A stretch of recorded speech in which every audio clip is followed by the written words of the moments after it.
Howdy my totally tubular gamers, and we're back for another, wait no, not a ranking video. We're actually going to be doing a quick review here. I thought we would do a quick review on the game TrailOut. I want to give a major shout out to Creativo and Good Boys for actually hooking me up with a review code, and I thought I would do a nice little review on their game. So what is TrailOut? TrailOut is a racing game in the vein of Flatout. I mean, pretty clear inspiration there. What is Flatout? It was a series of racing games from the 2000s. It still technically is around, but it's been long abandoned, basically. It was a series of kind of destruction derby racing games where you would just get in these junker cars that would just absolutely total each other. They were arcade racers. You had boost, you had health in your car. You could actually just completely total your car. They were fast, they were crazy, and they were a ton of fun. I have a ton of fun memories with the Flatout series. I even ranked all the games in the series on my channel here. And so this game is a fun throwback, callback to those old Flatout games. It is a pretty indie budget game, just like the original Flatout, and it really tries to recapture the magic that Flatout created with incredibly fast destruction derby kind of racing and a bunch of crazy wacky events. This game does have a story.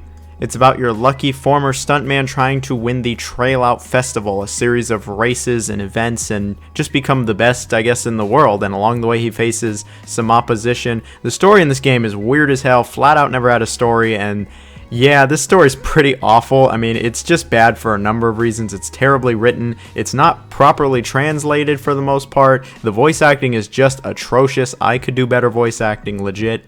Some of the characters are just borderline racist. Really not even borderline, they just straight are racist and not okay with today's society. But aside from that, the story is just pretty damn stupid. At least you can skip all the cutscenes because it's not even worth watching these cutscenes.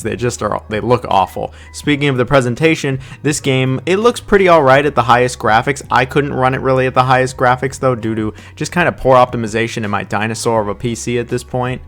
Now, I'm not expecting, Crisis or something crazy, since it is a relatively indie game, and I would say at the very least they capture the aesthetic of the old Flatout games. They really capture the vibe of it too, with that kind of gritty 2000s look. I think it nails that, and the music's pretty awful. I mean, it's pretty budget Linkin Park, but I still do like the vibes. It is kind of a guilty pleasure. I love this style of music, even if it isn't good, and I think it fits the game at the very least. But when you're actually playing the game is very similar to Flatout. Obviously, it's a arcade racer where you have boost, you have a health bar, and you just total the other cars. You drive through city streets or a forest or something like a farm, and you just drive through, you destroy everything, you just tear through pretty much everything that isn't like a barn. You can smash into your opponents. You can even just kill your opponents if you destroy their car enough. There's a bunch of boosting here. You get boost for pretty much everything. You get a lot of air. You go really fast. And I mean, just look at it. This is definitely a Flatout throwback.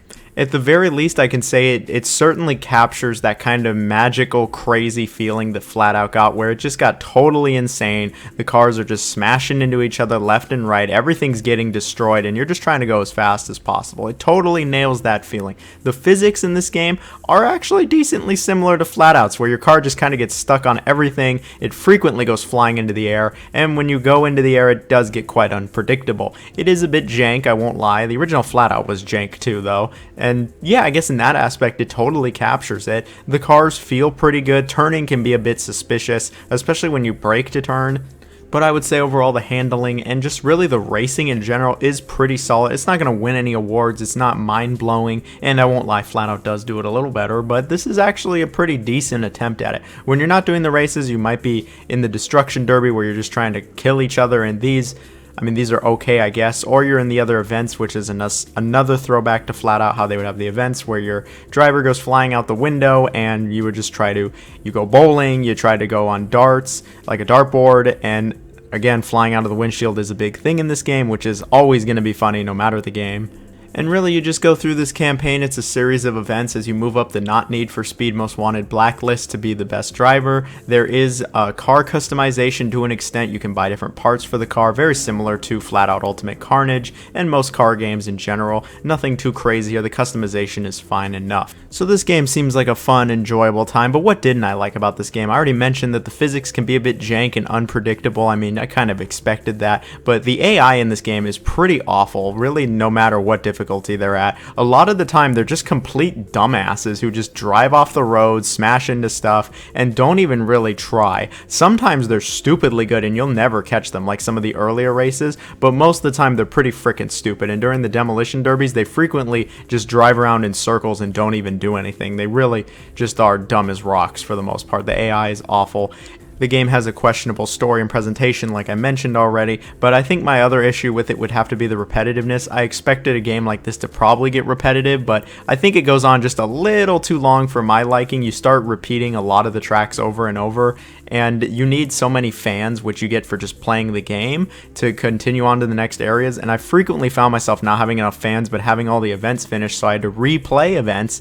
And so yeah, there was a real feeling of repetition here as I've played through a lot of these tracks half a dozen times. By the end of it, and I just got kind of bored and it got kind of stale, and I was just like, can this game kind of end already? That was only the last like hour or two. This game is a nice like 10 to 12 hours of gameplay, so you get that at least. Has local multiplayer. For some reason there's no online either. And overall, how is this game? Would I recommend it? It's a fine enough driving game. It's a fun little time. I didn't expect to have this much fun with it, but I genuinely did have fun with it. And I think that if you like Flatout, if you like crazy destruction derby-esque games, this is a no-brainer. You should totally check this out if you've got a PC that can run it. Hopefully they bring it to some consoles and with some online multiplayer, and it gets a little bit more recognition, but it gets a thumbs up from me. It was a good, fun little racing game. Nothing too crazy. It's not going to win any awards. It's definitely not my indie game of the year. That's going to be Cult of the Lamb forever. But yeah, that's it. Fun little driving game. Thank you again to the publisher for sending a review code. I really appreciate it, and have a good one, everyone. See ya.